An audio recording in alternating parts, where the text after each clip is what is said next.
Welcome to teacher 365 days. आज इस video में 19 से 31 अगस्त 2022 के इम्पोर्टेंट करंट अफेयर्स के क्वेश्चन देखते हैं। जो नए व्यूवर्स हैं इस चैनल को सब्सक्राइब कर दें और बेल आइकन के ऑल को प्रेस कर दें। और हाँ, इस पूरे वीडियो का PDF फाइल आप मेरे टेलीग्राम चैनल से डाउनलोड कर सकते हैं, जिसका लिंक डिस्क्रिप्शन बॉक्स में। तो आइए देखते हैं पहला क्वेश्चन। किस पाकिस्तानी क्रिकेटर को सितारे इम्तियाज़ सम्मान से सम्मानित किया गया? पहला ऑप्शन है बाबर आजम, दूसरा ऑप्शन है इमरान खान, तीसरा ऑप्शन है शाहीन अफरीदी और चौथा ऑप्शन है इनमें से कोई नहीं। सही आंसर है बाबर आजम। पाकिस्तान के कप्तान बाबर आजम को सितारे इम्तियाज़ सम्मान से सम्मानित किया जाएगा। इनके अलावा कॉमनवेल्थ गेम्स में जेवलिन थ्रो इवेंट में 90 मीटर से अधिक भाला फेंक कर गोल्ड जीतने वाले अरशद नदीम और वेटलिफ्टर नूह भट्ट को भी प्राइड ऑफ परफॉर्मेंस पुरस्कार दिया जाएगा। वहीं पाकिस्तान की महिला क्रिकेटर टीम की कप्तान बिस्मा मारूफ को भी तमगा इम्तियाज़ दिया जाएगा। अगला क्वेश्चन देखते हैं। हाल ही में किस राज्य के मिथिला मखाना को GI टैग प्रदान किया गया है? पहला ऑप्शन है केरल, दूसरा ऑप्शन है बिहार, तीसरा ऑप्शन है महाराष्ट्र और चौथा ऑप्शन है कर्नाटक। सही आंसर है बिहार। बिहार मखाना का प्रमुख उत्पादक राज्य है, जो देश के कुल उत्पादन का 80% हिस्सा है। बिहार का मखाना पूरे भारत के अलावा चीन, जापान और थाईलैंड में बहुत लोकप्रिय है। GI टैग क्या है? GI टैग यानी जियोग्राफिकल इंडिकेशन टैग। ये एक प्रकार का लेबल होता है जिसमें किसी उत्पाद की विशेष भौगोलिक पहचान दी जाती है।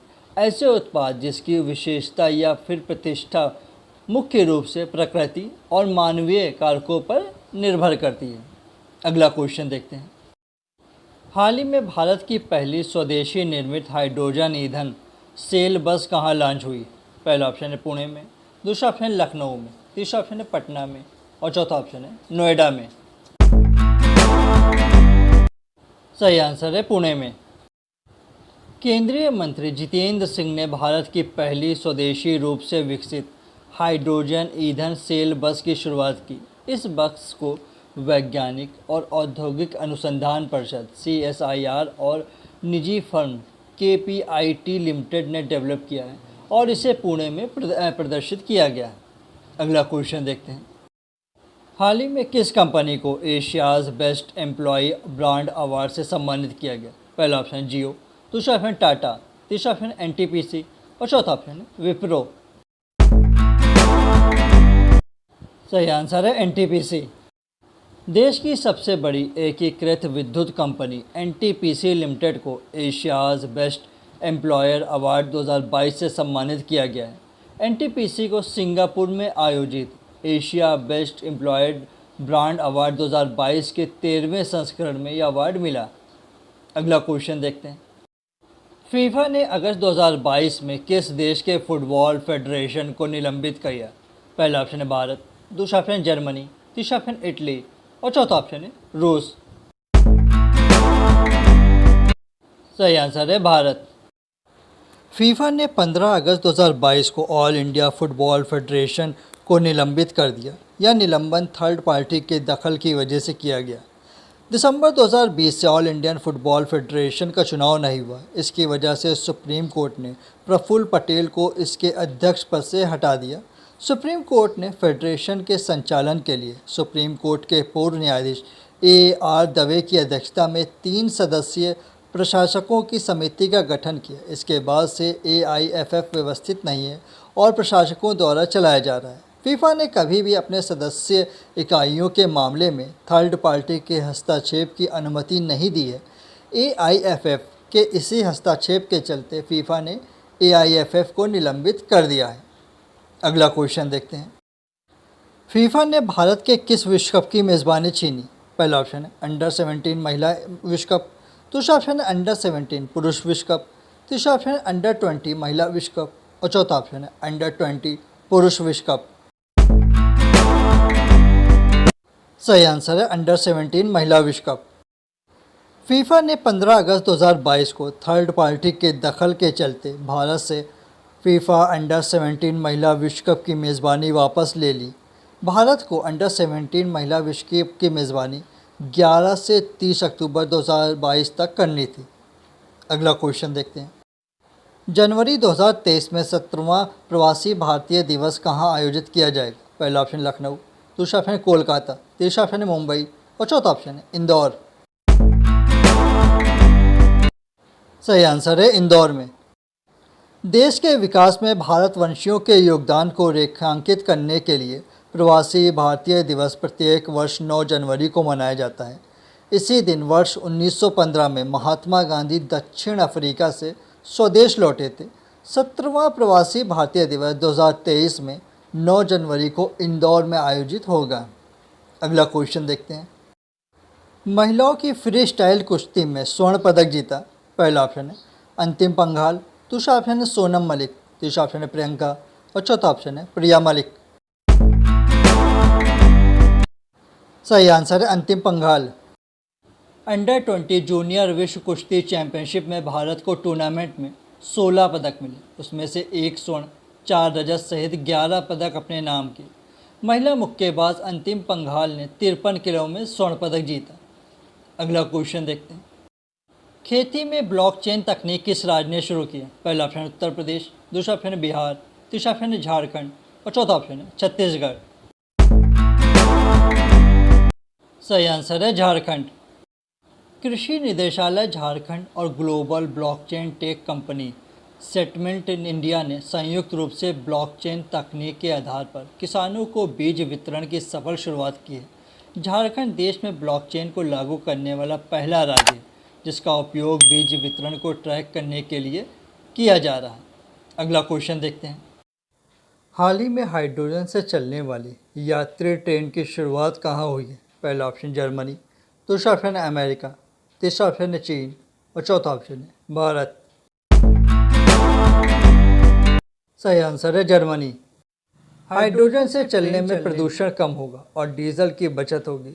बर्लिन हाइड्रोजन से चलने वाला दुनिया का पहला यात्री ट्रेन नेटवर्क जर्मनी के राज्य लोअर सैक्सिनो में लॉन्च कर दिया गया है।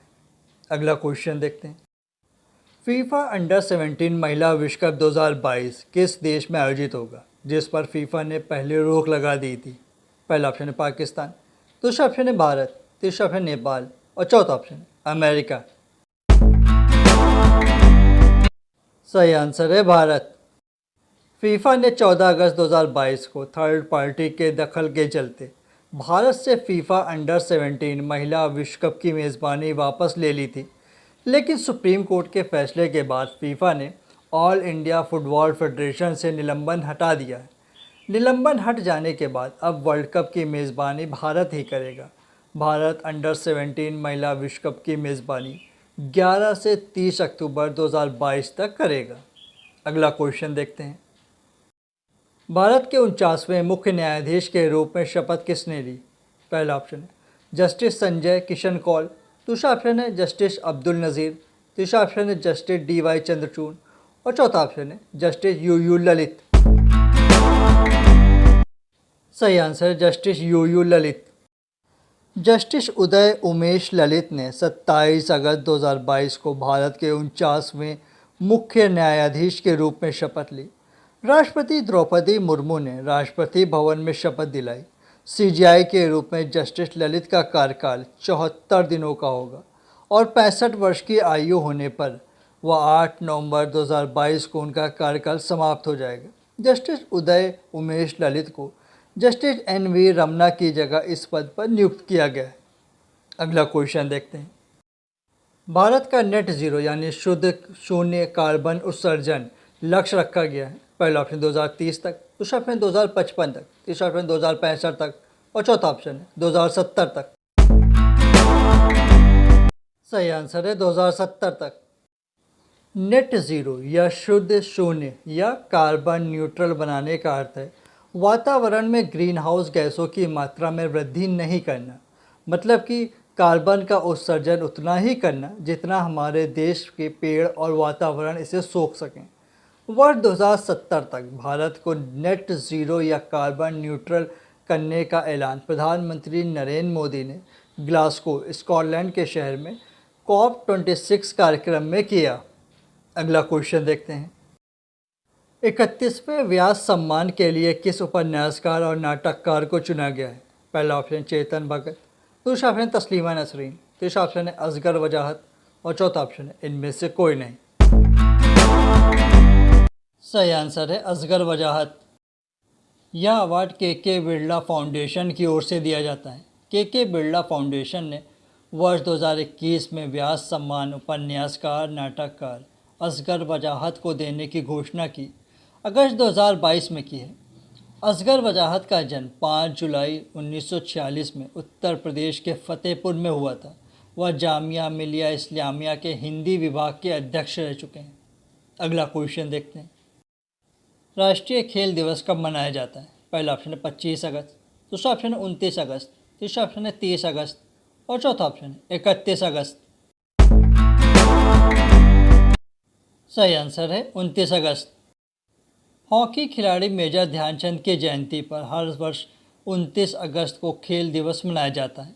केंद्र सरकार ने 6 अगस्त 2022 को मेजर ध्यानचंद के सम्मान पर के राष्ट्रीय खेल रत्न पुरस्कार का नामांकन किया है।